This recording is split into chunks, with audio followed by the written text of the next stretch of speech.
Good evening students. The sale of goods ஆக்டில் நம்ம next பார்க்க போகிறது rules for time of transfer of ownership.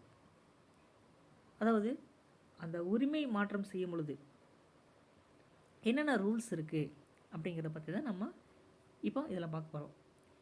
இந்த டேபிளில் பாருங்கள், serial number, rule, time of transfer of ownership, examples கொடுத்துருக்காங்க பாருங்கள். First one, where the buyer communicates his approval or acceptance. Where the buyer communicates, so buyer communicates, அப்போது வாங்குபவர் நான் வாங்கிக்கிறேன் அப்படிங்கிற அந்த அப்ரூவல் ஆகிக்கிறது, அக்செப்டன்ஸ் ஒத்துக்கும் பொழுது, அவருடைய ஒப்புதலை வந்து அவர் தெரிவிக்கும் பொழுது. பாருங்கள்,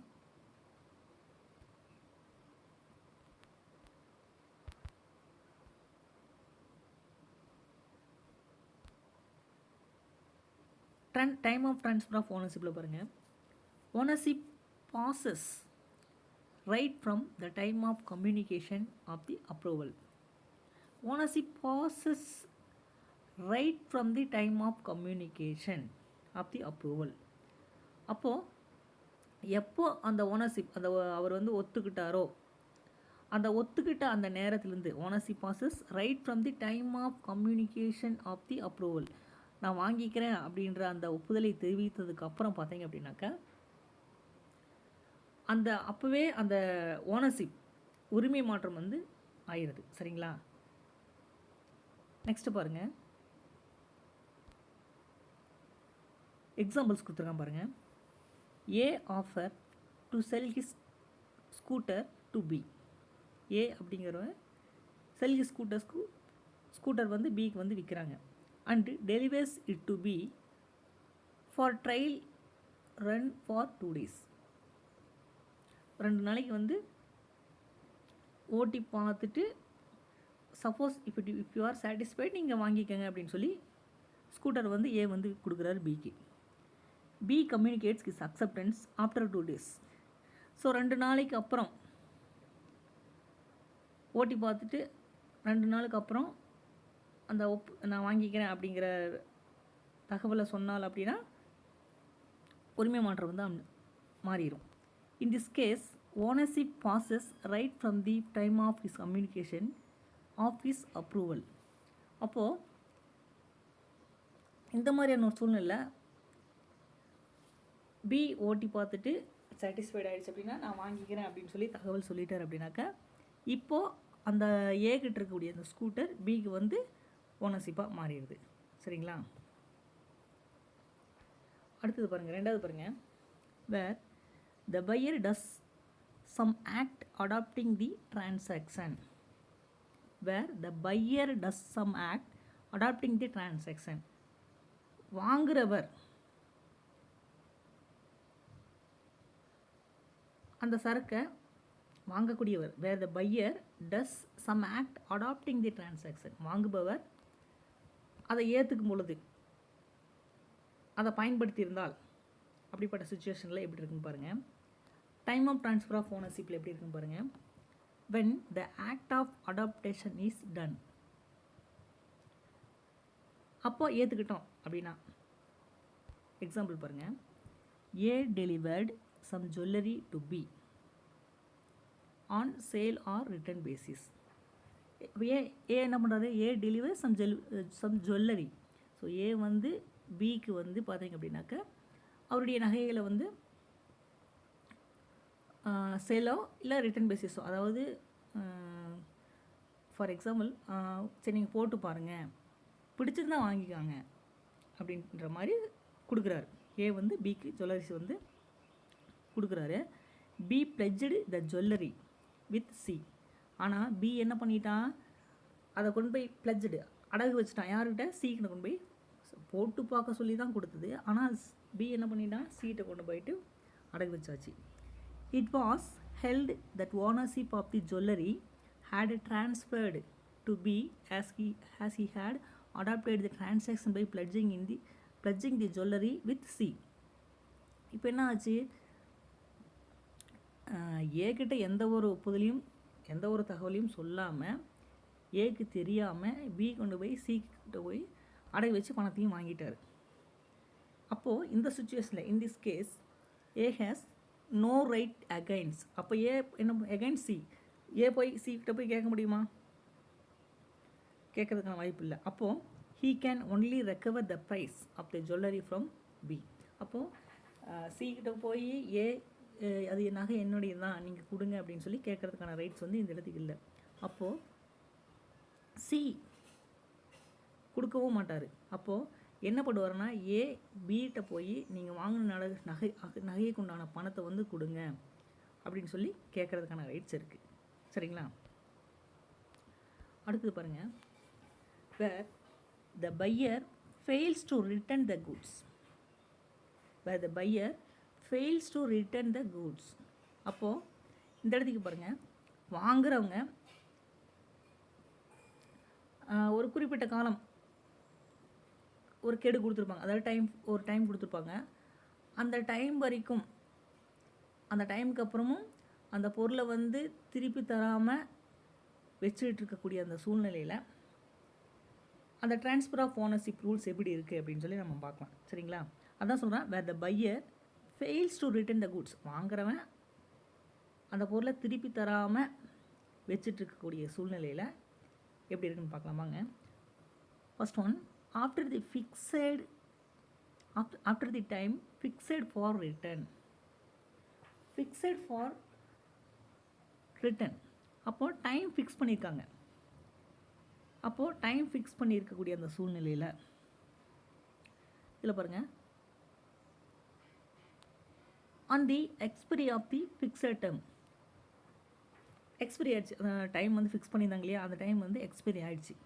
ஸோ எக்ஸ்பைரி ஆன சமயத்தில் எக்ஸாம்பிள் பாருங்கள், X delivers some goods to Y. X என்ன பண்ணுறான், ஒய்க்கு வந்து ஒரு சில பொருளை வந்து டெலிவரி பண்ணுறான். X delivers some goods to Y on sale or return for 7 days. விற்பனையின் அடிப்படையிலையோ அல்லது திருப்பி கொடுக்குறதுன அடிப்படையிலையோ 7 நாளுக்கு வந்து ஒரு டைம் கொடுத்து எக்ஸ் வந்து ஒய்க்கு வந்து கொடுக்குறான். அப்போது Y neither returns nor gives notice of rejection of goods even after the expiry of 7 days. அப்போ என்ன பண்ணுறாரு பாருங்கள், ஒரு வாரம் முடிஞ்சிருது, அதாவது ஒரு வாரம்னா 7 நாள் முடிஞ்சிருது. 7 நாள் முடிஞ்சும் எந்த ஒரு சரக்கும் அவன் வந்து ரிட்டர்ன் பண்ணவே இல்லை. யாருக்கிட்ட, ஒய்கிட்ட. சரிங்களா? எக்ஸ் வந்து எந்த ஒரு தகவலும் சொல்லலை. 7 நாளுக்கு கொடுத்த டைமும் முடிஞ்சிருச்சு. ஒய் என்ன பண்ணியிருக்கணும், எக்ஸுக்கிட்ட கூட்ஸை வந்து ரிட்டர்ன் பண்ணியிருக்கணும் 7 நாளுக்குள்ளார. ஆனால் 7 நாள் ஆகியும் ரிட்டர்ன் பண்ணல. இந்த சுச்சுவேஷனில் பாருங்கள், the goods were destroyed by fire on 8th day. 7 நாள் ஆகிடுச்சு, எக்ஸ் வந்து ஒய்கிட்ட கூட்ஸை கொடுக்குறாரு. ஒய் அந்த கூட்ஸை வந்து 7 நாள் பயன்படுத்துகிறாரு. அந்த 7 நாளுக்குள்ளார கூட்ஸை வந்து ரிட்டர்ன் பண்ணியிருக்கணும். ஆனால் இது வரைக்கும் அவர் எந்த ஒரு தகவலும் எக்ஸ் கிட்ட சொல்லவும் இல்லை, கூட்ஸ் ரிட்டர்ன் பண்ணவும் இல்லை. இப்போது 8வது நாள் என்ன ஆயிடுச்சு அப்படின்னாக்கா, டெஸ்ட்ராய்ட் பை ஃபயர். தீ விபத்து ஏற்பட்டு அங்கே இருக்கக்கூடிய சரக்கு எல்லாமே, கூட்ஸ் எல்லாமே பார்த்தீங்க அப்படின்னாக்கா ஃபயர் ஆகிடுச்சு.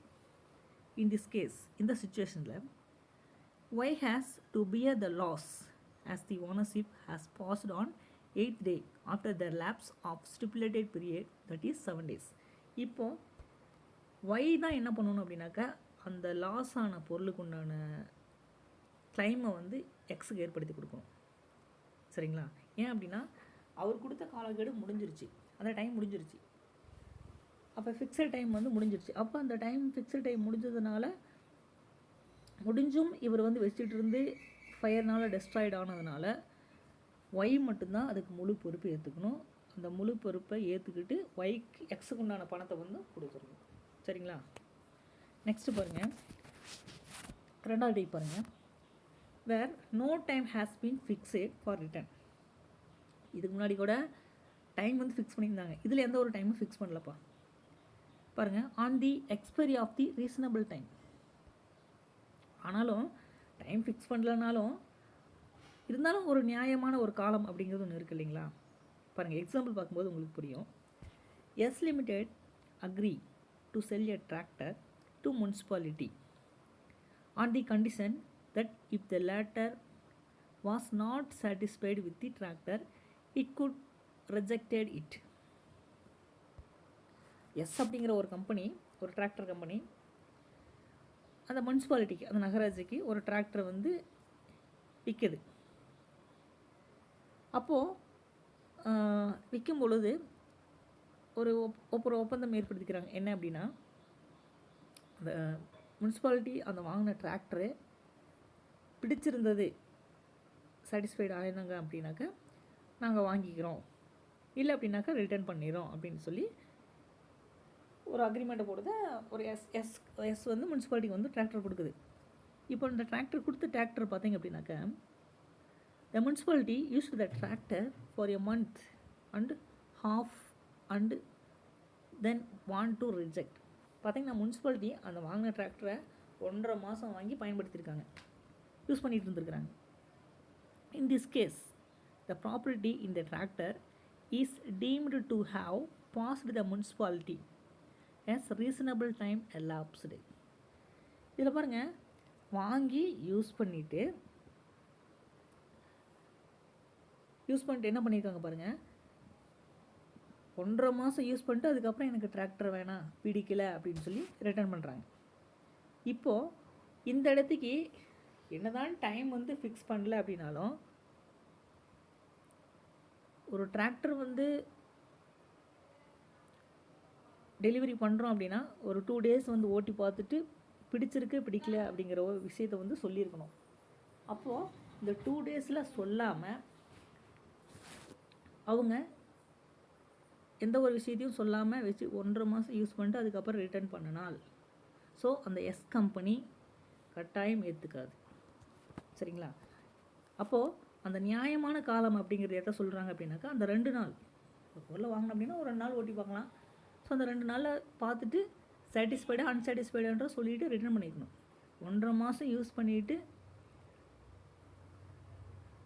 எனக்கு வேணாம் அப்படின்னு ரிட்டர்ன் பண்ணால் அந்த எஸ் லிமிடெட் கம்பெனி ஏற்றுக்காது. சரிங்களா? ஸோ உங்களுக்கு புரிஞ்சிருக்குன்னு நினைக்கிறேன். So these are all the rules for time of transfer of ownership. Ownership மாற்றிக்கும் போது, ட்ரான்ஸ்ஃபர் ஆஃப் ஓனர்ஷிப் மாற்றிக்கும் பொழுது ஸோ இந்த ரூல்ஸ் எல்லாம் வந்துட்டு இருக்குது. சரிங்களா? ஸோ இதெல்லாம் கொஞ்சம் நல்லா பார்த்துக்கோங்க. ஓகேங்களா? அடுத்தது பாருங்கள், கண்டிஷன்ஸ் அண்ட் வாரண்டிஸ். ஸோ இதில் பாருங்கள், கண்டிஷன்ஸ் அண்ட் வாரண்டி. கண்டிஷன்ஸ்னு என்ன? கண்டிஷன் அப்படின்னா நிபந்தனை அப்படின்னு சொல்லுவோம். வாரண்டின்னு என்ன சொல்லுவோம்? ஒரு பொருளுக்கு கொடுக்கக்கூடிய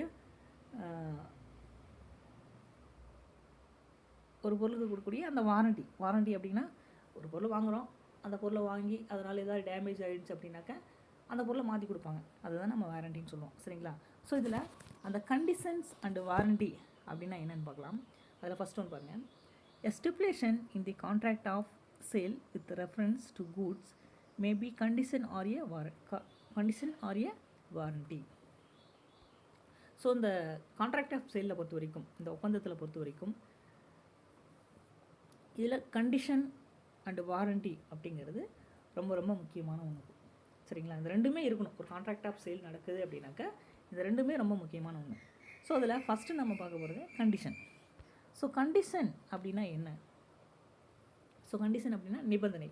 ஸோ நிபந்தனை அப்படின்னா எதை குறிக்குது? இப்படி தான் இருக்கணும், ஒரு பொருள் வந்து இப்படி தான் இருக்கும் அப்படிங்கிற அந்த விவரத்தை எடுத்து சொல்லக்கூடியது கண்டிஷன் அப்படின்னு சொல்கிறோம். பாருங்கள், a condition is a stipulation which is essential to the main purpose of the contract. So condition அப்படிங்கிறது ரொம்ப ரொம்ப முக்கியமான ஒன்று. எங்கே? Contract of சேலில். கண்டிஷன் இல்லாமல் ஒரு கான்ட்ராக்ட் ஆஃப் சேல் நடத்தணும் அப்படின்னா, கான்ட்ராக்ட் ஆஃப் சேல் வந்து வச்சுக்கணும் அப்படின்னா அது வந்து அந்தளவுக்கு எஃபெக்டிவாக வந்து இருக்கவே இருக்காது. சரிங்களா? It is core to the contract. The non fulfilment of the condition cancels the very contract. So அந்த நான் ஃபுல்ஃபில்மெண்ட் இருந்தது அப்படின்னாக்கா அந்த கான்ட்ராக்டை வந்து கேன்சல் பண்ணிக்கிறது ரொம்ப நல்லது. ஸோ என்றைக்குமே ஒரு கான்ட்ராக்ட் ஆஃப் சேல் ஏற்படுத்திக்கிறோம் அப்படின்னா அங்கே கண்டிஷன் அப்படிங்கிறது கட்டாயம் இருக்கணும். In other words, if a condition is broken, it leads to cancellation of contract. So condition வந்து அந்த இடத்துக்கு ப்ரோக்கன் ஆகுது அப்படின்னாக்க அப்போது கான்ட்ராக்டை வந்து கேன்சல் பண்ணிக்கிறது ரொம்ப நல்லது. ஃபார் எக்ஸாம்பிள் சொல்கிறாங்க பாருங்கள், A intends to buy a motor bike from B. A என்ன பண்ணுறாரு? A intends to buy a motor bike from B.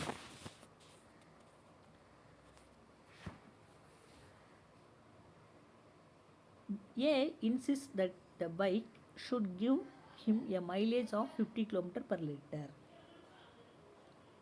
நல்லா பாருங்க, A அப்படிங்கிறவர் B அப்படிங்கிறவர்கிட்ட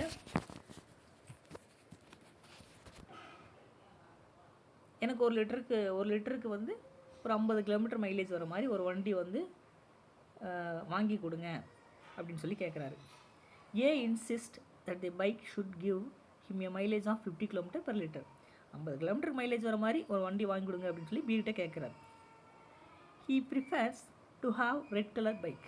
அது மட்டும் இல்லாமல் 55 கிலோமீட்டர் மைலேஜும் வரணும், எனக்கு ரெட் கலர் பைக்கும் வேணும் அப்படின்னு சொல்லி கேட்குறாரு. In this case A cannot cancel the contract. So ஏன் வந்து அவர் கண்டிஷன்ஸ் வந்து என்ன, 55 கிலோமீட்டர் மைலேஜ் வரக்கூடிய ஒரு பைக் வேணும், ரெட் கலர் வேணும் அப்படின்னு கேட்குறாங்க. ஸோ இப்படிப்பட்ட சுச்சுவேஷனில் அந்த கேன்சல் வந்து இனிமேல் அவர் வந்து கான்ட்ராக்ட் வந்து கேன்சல் பண்ண முடியாது. எப்படின்னு பாருங்கள், in this case A cannot cancel the contract since A is very particular about the mileage, it is a condition to the contract. So இந்த இடத்துக்கு கண்டிஷன் அப்படிங்கிறது எதை சொல்லணும் அப்படின்னாக்கா, சரியாக சொல்ல போனால் கண்டிஷன் அப்படிங்கிறது அந்த 55 கிலோமீட்டர் மைலேஜ் தான் கண்டிஷன் அப்படின்னு இந்த இடத்துக்கு நம்ம சொல்லணும். ஸோ அதை தான் வந்து கண்டிஷன் அப்படின்னு சொல்கிறோம். சரிங்களா? It is a condition to the contract that part of contract is fulfilled by B. அப்போது அந்த பி என்ன கொடுக்கணும் அப்படின்னா ஃபுல்ஃபில் பண்ணி கொடுக்கணும். எதை? அந்த 55 கிலோமீட்டர் மைலேஜ் வரக்கூடிய வண்டியை வந்து வாங்கி கொடுக்கணும். However A can ask the mechanic B to bear the cost of repainting it with red colour. இப்போ என்னாச்சு அப்படின்னா, ஏ வந்துட்டு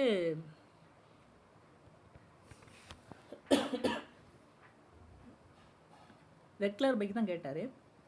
பி என்ன பண்ணி கொடுத்துட்டாரு அப்படின்னாக்கா 55 கிலோமீட்டர் மைலேஜ் வர மாதிரி வண்டியும் வாங்கி கொடுத்துட்டாரு. ப்ளஸ்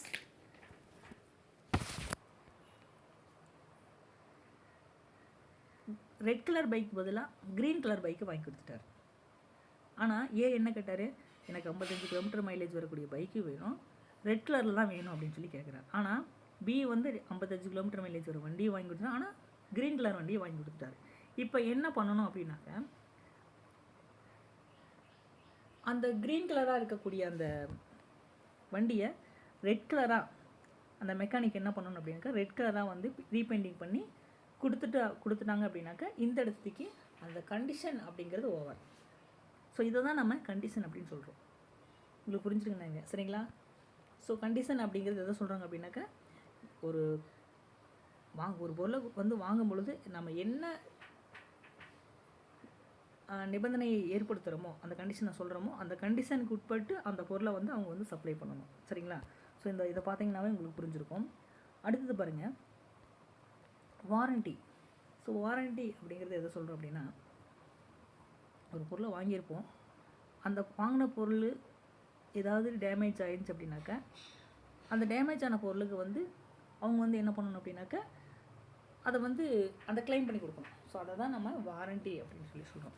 பாருங்கள், warranty represents a stipulation which is collateral to the main purpose of the contract.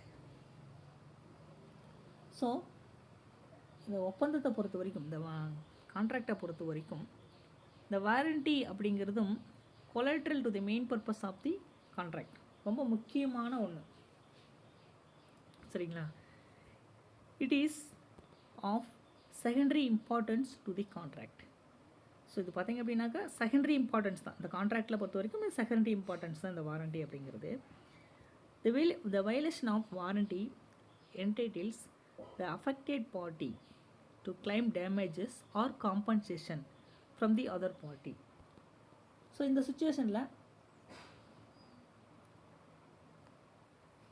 அந்த பொருளை வாங்கினதுனால ஏதாவது டேமேஜ் ஆயிடுச்சு அப்படின்னாக்கா அந்த தேர்ட் பார்ட்டிக்கு, அந்த அதர் பார்ட்டிக்கு வந்து அந்த டேமேஜை வந்து கிளைம் பண்ணி கொடுக்க வேண்டியது ரொம்ப முக்கியமான ஒன்று.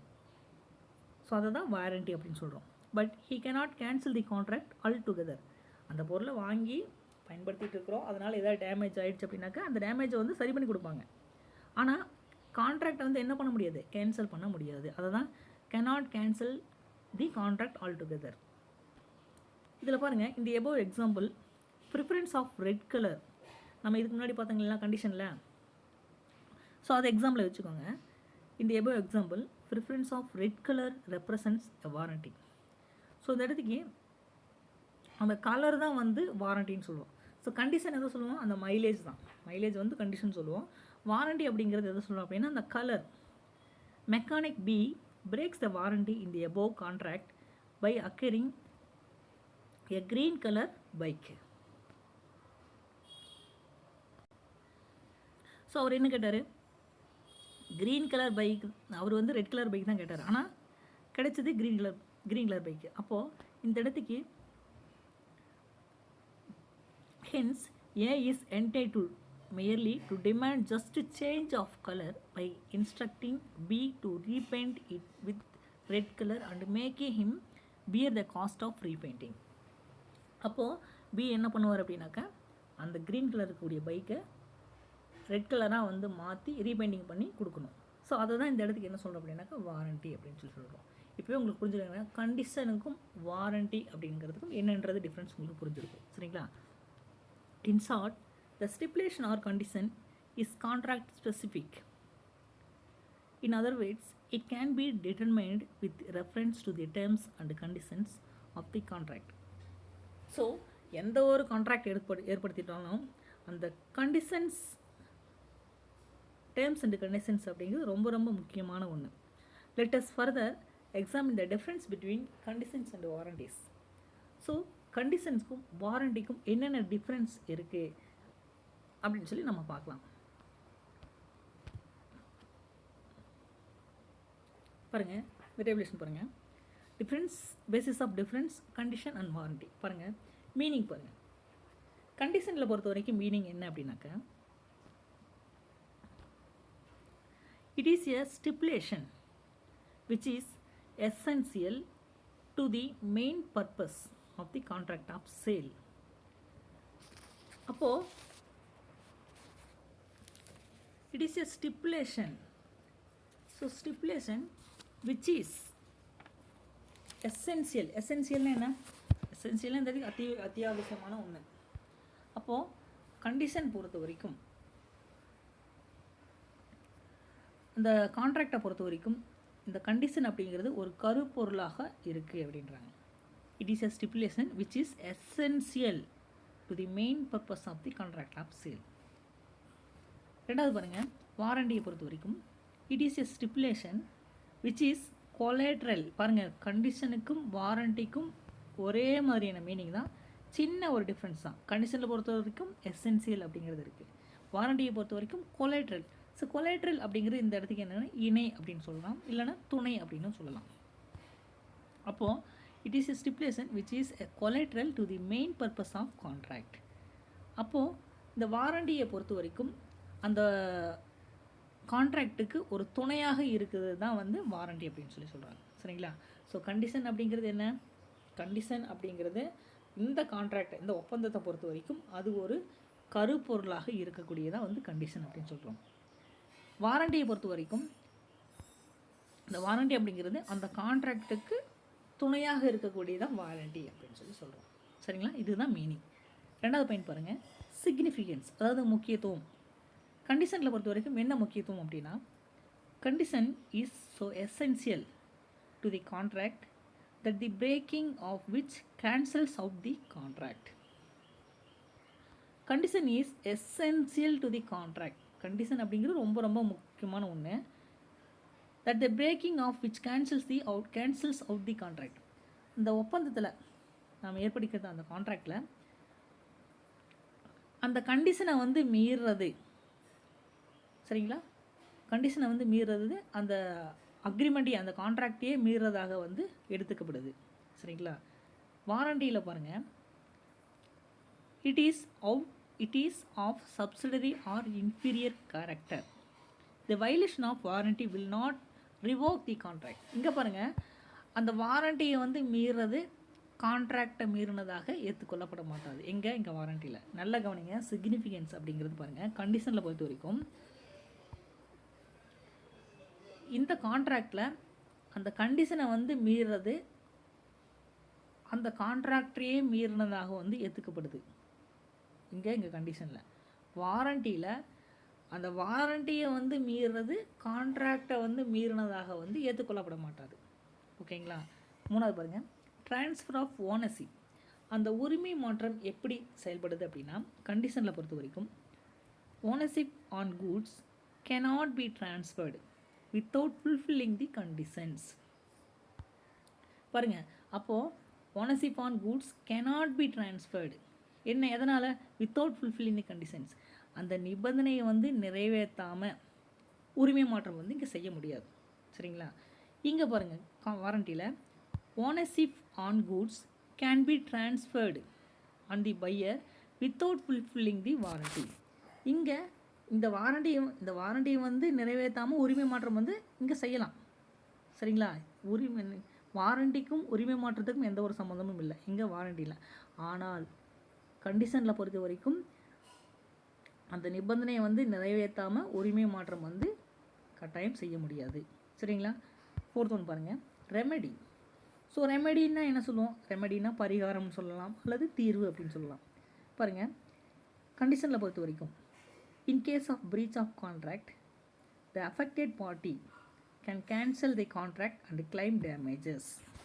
இங்கே பாருங்கள், in case of breach of contract அந்த நிபந்தனையை வந்து மீறதுனால அந்த ஒப்பந்தத்தில் வந்து பாதிக்கப்பட்ட அந்த பர்சன் ஒப்பந்தத்தை வந்து நீக்கிக்கொள்வது மட்டும் இல்லாமல் அந்த நட்டை ஈடு கேட்கக்கூடிய அந்த உரிமையும் அவருக்கு உண்டு. அதான் சொல்கிறேன், இந்த case of breach of contract ஒப்பந்தத்தை வந்து மீறும் பொழுது த அஃபெக்டட் பார்ட்டி அந்த பாதிக்கப்பட்ட நபர் கேன் கேன்சல் தி கான்ட்ராக்ட் அந்த கான்ட்ராக்டை வந்து கேன்சல் பண்ணிக்கலாம் அண்ட் கிளைம் தி டேமேஜஸ். ஆனால் டேமேஜ் ஏற்படக்கூடிய நட்டத்துக்கு வந்து நட்டை ஈடு கேட்கக்கூடிய உரிமையை வந்து அவருக்கு இருக்குது. இங்கே வாரண்டியில் பாருங்கள், இந்த கேஸ் ஆஃப் பிரீச் ஆஃப் வாரண்டியை வந்து மீறதுனால த affected party cannot cancel the contract. என்ன பண்ண, ஒப்பந்தத்தை வந்து கேன்சல் பண்ண முடியாது. But can claim damages only. ஆனால் என்ன பண்ணலாம், நட்டத்தை மட்டும்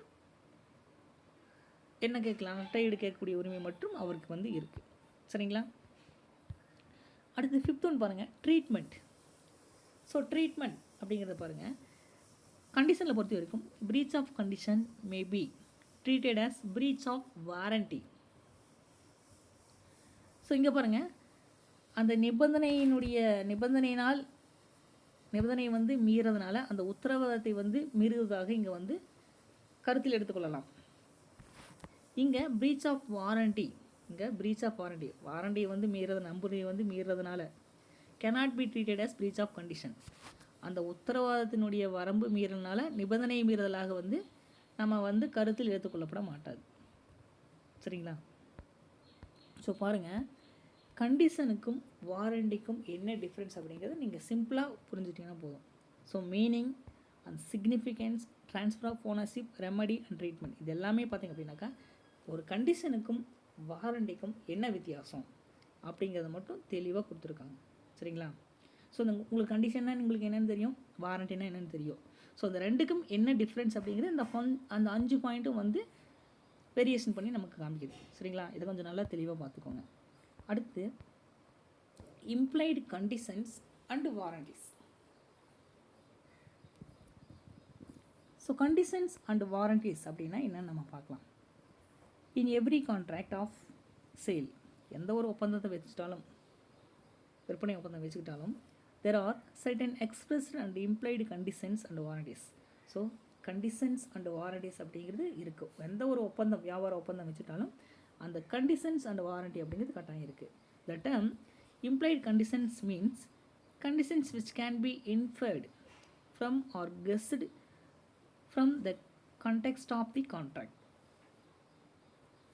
ஸோ எந்த ஒரு ஒப்பந்தம் வச்சுக்கிட்டாலும் அப்படின்னா கண்டிஷன் அப்படிங்கிறது ரொம்ப முக்கியமான ஒன்று. The following R the implied conditions.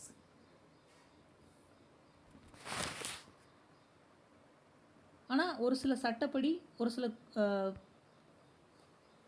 ஒப்பந்தத்தில் ஒரு சில கூற்றுகள் இருக்குது. அதில் இந்த இம்ப்ளைடு கண்டிஷன்ஸ், அந்த உட்கிடை நிபந்தனைகள் என்னென்ன அப்படிங்கிறது சொல்லி நம்ம இப்போ ஒன் பை ஒன்னாக பார்க்கலாம். இம்ப்ளைட் கண்டிஷன்ஸ் அப்படின்னா என்ன சொல்லலாம்? இம்ப்ளைடு அப்படின்னா இந்த இடத்துக்கு உட்கிடை அப்படின்னு அர்த்தம். சரிங்களா? இம்ப்ளைடு கண்டிஷன் உட்கிடை நிபந்தனை அப்படின்னு அர்த்தம். சரிங்களா? பாருங்கள், இம்ப்ளைடு கண்டிஷன்ஸ் அப்படிங்கிறது எதெல்லாம் குறிக்குது அப்படின்னா, first one condition as to title. So condition as to title அப்படின்னு அந்த உரிமையை குறித்த நிபந்தனை. உரிமை கண்டிஷன் ஆஸ் டு டைட்டில்ங்கிறது பாருங்கள், அந்த உரிமையை குறித்த நிபந்தனை. பாருங்கள், பொருளை விற்பவர் பாருங்கள், in the case of sale, seller has a right to sell the goods. ஒரு பொருளை வந்து விற்கிறார் அப்படின்னா அந்த குறிப்பிட்ட பொருளை வந்து விற்கிறதுக்கு உரிமை இருக்கு அவருக்கு. The buyer can assume that the seller has a right to sell the goods. அப்போது அந்த பொருளை விற்கிறவர் அந்த பொருளை விற்பதற்கு உரிமையுள்ளவர் அப்படின்னு சொல்லி நம்ம எடுத்துக்கலாம். ஃபார் எக்ஸாம்பிள் பாருங்கள், இதை பார்த்தாவே உங்களுக்கு புரிஞ்சிடும். R purchased a motor car from T. R என்ன பண்ணுறான்? பர்ச்சேஸ்டு எ மோட்டார் டி கிட்டேருந்து ஒரு கார் வாங்குறான். And used it for 4 months. 4 மாதம் வாங்கி யூஸ் பண்ணிகிட்டு இருக்கான்ப்பா. லேட்டர் ஆஃப்டர் 6 months, ஒரு 6 மாதத்துக்கு அப்புறம் true owner game and proved that he is a true owner. 6 வச்சுருக்கான் இல்லையா காரு, இப்போ ஒருத்தன் வரான், இது என்னுடைய கார் தான் அப்படின்னு சொல்லி டாக்குமெண்ட்ஸ் எல்லாம் காமிச்சு ப்ரூஃப் பண்ணி காமிக்கிறான்.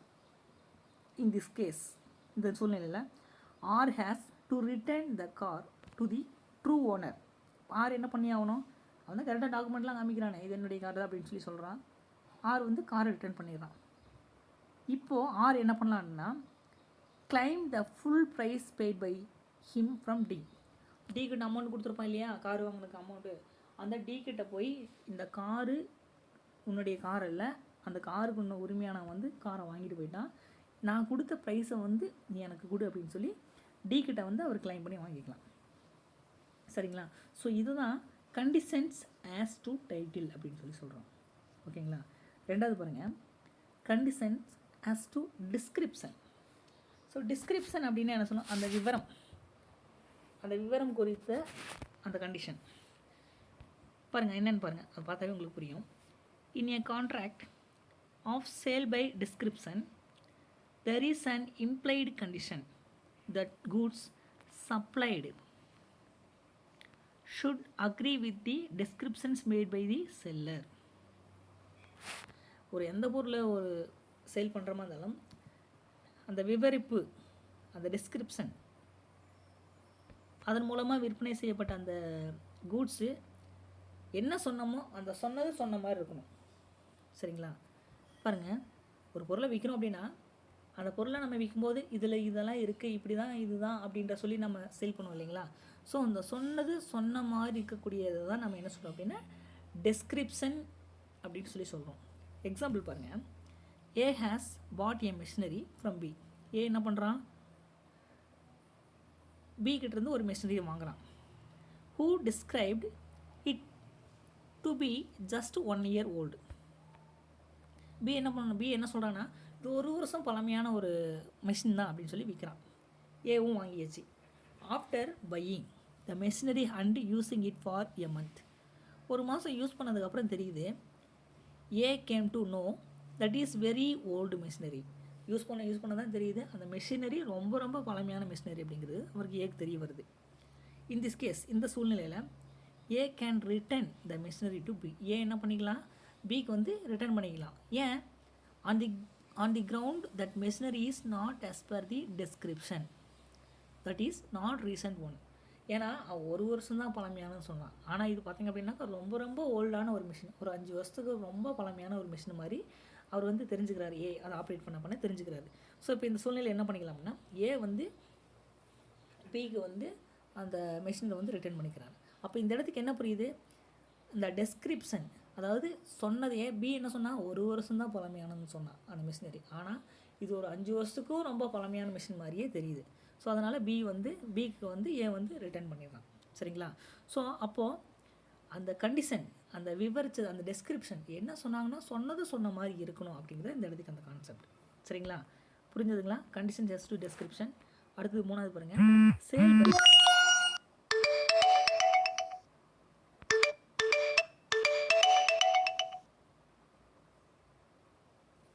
அடுத்து பாருங்கள், sale by sample. So sale by sample அப்படிங்கிறது எதை சொல்கிறாங்க அப்படின்னா, ஒரு பொருளை விற்கிறோம் அப்படின்னா நம்ம சாம்பிளை காட்டி, அந்த மாதிரியை காட்டி சேல் பண்ணுவோம் இல்லைங்களா? அப்போ மாதிரியை எதுக்கு காமிக்கிறாங்க? அந்த சாம்பிள் எப்படி இருக்கோ அதே மாதிரி தான் அந்த கூட்ஸும் வந்து இருக்கணும் அப்படிங்கிறது தான் சாம்பிளை வச்சு சேல் பண்ணுவாங்க. சரிங்களா? ஸோ அதன் அடிப்படையில் ஸோ அப்போது ஒரு சாம்பிளை காட்டி ஒரு பொருளை சேல் பண்ணுறாங்க அப்படின்னாக்கா அந்த சாம்பிள் எப்படி இருக்கோ அதே மாதிரி தான் அந்த அவங்க டெலிவரி பண்ணக்கூடிய கூட்ஸ்லேயும் இருக்கணும். சரிங்களா? பாருங்கள், where goods are sold by showing samples by the seller. அப்போது அங்கே விற்கிறவன் அந்த சாம்பிளை காமிக்கி விற்கிறான் அப்படின்னா அதுதான் சேல் பை சாம்பிள் அப்படின்னு சொல்கிறோம். எக்ஸாம்பிள் பாருங்கள், ஃபுட் கிரெயின்ஸ், அந்த தானியங்கள், கிளாத்து, துணி, மெடிசின்ஸ், அந்த மருந்து பொருட்கள், கெமிக்கல்ஸ். ஸோ இதெல்லாமே பார்த்திங்கன்னா எக்ஸட்ரா, இதெல்லாமே மாதிரியை காட்டி வந்து ஒரு சாம்பிளாக காட்டி சேல் பண்ணுறாங்க அப்படின்னாக்கா அந்த சாம்பிள் மாதிரியே அந்த கூட்ஸ் அவன் டெலிவரி பண்ணிக்கிற கூட்ஸும் எல்லாமே கட்டாயம் இருக்கணும். The bulk of goods supplied by the seller should be similar to the sample shown by the seller. அப்போ விற்கிறவன் அந்த சாம்பிளை காட்டி விற்கிறான் அப்படின்னா அந்த சாம்பிள் மாதிரியே எல்லா கூட்ஸும் இருக்கணும். In other words, where the goods supplied do not match, suppose அது மேட்ச் ஆகலை அப்படின்னா வித் தி சாம்பிளோட மேட்ச் ஆகலை அப்படின்னா the buyer can very well return the goods subject to the following conditions. So என்ன பண்ணிக்கலாம்? அப்போ வாங்குறவன் அந்த நிபந்தனைக்கு உட்பட்டு அந்த பொருளை வந்து விற்பவருக்கு, அந்த விற்றவனுக்கு வந்து திருப்பி கொடுக்கறதுக்கு உரிமை இருக்குது. அந்த சாம்பிள் படி இருந்தால் கொடுக்க மாட்டான், வாங்கினவன் வந்து திருப்பி கொடுக்க மாட்டான். அந்த சாம்பிள் மாதிரி இல்லாமல் இருந்தது அப்படின்னாக்கா அந்த வாங்கினவன் பையன் வந்து subject to the following conditions, அந்த கண்டிஷன்ஸ்க்கு ஏற்ற மாதிரி அவர் வந்து அந்த கூட்ஸை வந்து அந்த செல்லருக்கே வந்து ரிட்டர்ன் பண்ணிக்கலாம். பாருங்கள் என்னென்ன கண்டிஷன்ஸ் இருக்குது அப்படின்னா, the bulk of the goods must correspond with the sample in quality. அந்த வாங்கின பல்காக வாங்கணும் இல்லையா, அந்த பெரும்பான்மையான அந்த கூட்ஸ் பார்த்திங்க அப்படின்னாக்கா அந்த சாம்பிள் கூட்ஸ் மாதிரியே இருக்கணும். அந்த சாம்பிள் என்ன சொல்லியிருக்காங்களோ அதே மாதிரியே இருக்கணும். இது ஃபஸ்ட் கண்டிஷன். 2வது condition, the buyer should have a reasonable opportunity of comparing the bulk with the sample and. சரக்கு கூட்ஸ் வாங்கணும் இல்லைங்களா, அந்த சாம்பிளை வச்சு கம்பேர் பண்ணி பார்க்கும்போது அந்த சாம்பிளை வந்து அவர் வந்து கம்பேர் பண்ணி பார்க்கும் பொழுது அதே மாதிரியே இருக்கணும். Third one, the good must be free from any defect rendering them unsaleable. அதே மாதிரி அப்படி வாங்கின பல்காக வாங்கின சரக்கில் விற்பனை வந்து நம்ம சேல் பண்ண முடியாத அளவுக்கு, விற்பனை செய்ய முடியாத அளவுக்கு குறைபாடு ஏதாவது இருந்துச்சு அப்படின்னா அந்த மாதிரி இருக்கக்கூடாது, விற்பனை செய்ய முடியாத அளவுக்கு இருக்கக்கூடாது. அப்போ என்ன கண்டிஷன், இந்த மூணு கண்டிஷன்லையும் என்ன சொல்ல வராங்க அப்படின்னாக்கா அந்த சாம்பிள் எப்படி கொடுத்தானோ அந்த சாம்பிள் மாதிரியே இருக்கணும். அந்த சாம்பிள் மாதிரி இல்லை அப்படின்னாக்கா சேல் பண்ண முடியாமல் இருந்தது அப்படின்னாக்கா அதை வந்து அவர் வந்து ரிட்டர்ன் பண்ணுறதுக்கு வந்து அவருக்கு வந்து உரிமை இருக்குது. சரிங்களா? அடுத்து 4வது பாருங்கள், conditions as to quality R fitness. அடுத்த கண்டிஷன் பாருங்கள், குவாலிட்டி ஆர் ஃபிட்னஸ். அந்த பொருளுடைய தன்மையும் அந்த நிபந்தனையும் ரொம்ப முக்கியமான ஒன்று. பாருங்கள், there is no implied condition as to the quality or fitness for any particular purpose of goods. பாருங்க, there is no implied condition as to the quality or fitness for any particular purpose of goods. எந்த ஒரு சரக்கு நம்ம ஒரு கூட்ஸை வாங்கும்போது நம்ம என்ன நோக்கத்துக்காக வாங்கினோமோ அதனுடைய தன்மையும் அதே மாதிரி ஃபிட்னஸாகவும் பொருத்தமானதாகவும் இருக்கணும். சரிங்களா? But goods must be fit for a particular purpose. அப்போது வாங்குறவங்க அந்த நோக்கத்தை வந்து நிறைவேற்றக்கூடிய வகையில் அதற்கு பொருத்தமானதாகவும் இருக்கணும். பாருங்கள், first one, The buyer has made known to the seller the particular purpose for which he needs the goods. இங்கே இந்த 4வது கண்டிஷன் பாருங்கள், குவாலிட்டியாகவும் இருக்கணும், ஃபிட்னஸாகவும் இருக்கணும்ப்பா. அதுதான் இங்கே விஷயமே. சரிங்களா? அதில் ஃபஸ்ட்டு பாருங்கள், the buyer has made known to the seller the particular purpose for which he needs the goods. ஒரு குறிப்பிட்ட நோக்கத்திற்காக இந்த கூட்ஸை நம்ம வந்து வாங்குகிறேன் அப்படிங்கிற அந்த விவரத்தை வாங்குறவன் விற்கிறவங்ககிட்ட சொல்லியிருக்கணும். ரெண்டாவது, the buyer relies on the seller's skill or judgement and. ரெண்டாவது பாருங்கள், விற்கிறவன் the buyer relies on the seller's skill or judgement and. அப்போது விற்கிறவனுடைய திறமையும் அது மட்டும் இல்லாமல் அந்த ஜட்ஜ்மெண்ட் வாங்குறவன் நம்புறதாக வந்து வெளிப்படையாக வந்து வெளிப்படுத்தியிருக்கணும்.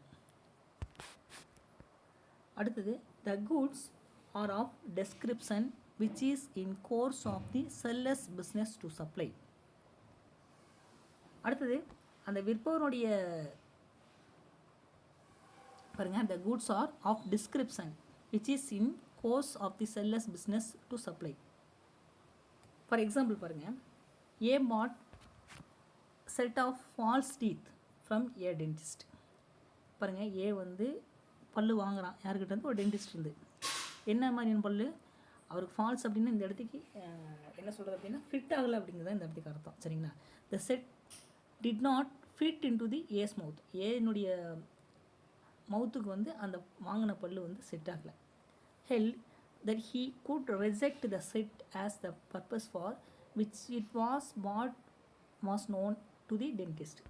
இப்போ ஏ அப்படிங்கிறவன் அந்த டென்டிஸ்ட் வந்து பல்லு வாங்குறாரு. ஆனால் வாங்கின பல்லு ஏ அப்படிங்கிறவருக்கு அது வந்து அந்த பல்லு வந்து செட் ஆகலை, பொருந்தலை.